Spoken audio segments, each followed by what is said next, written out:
How to create a group on Signal application.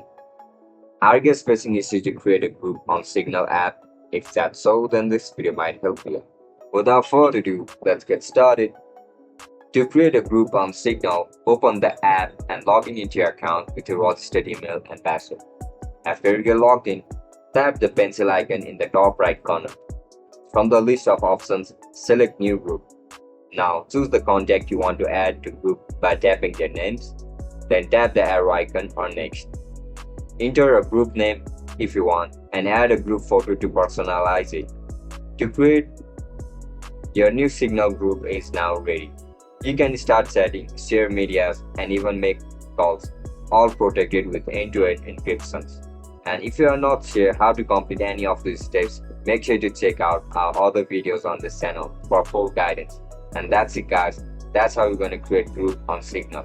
If you guys found this video helpful, don't forget to like, share, and subscribe to our channel. I'll catch you in the next one. Bye bye.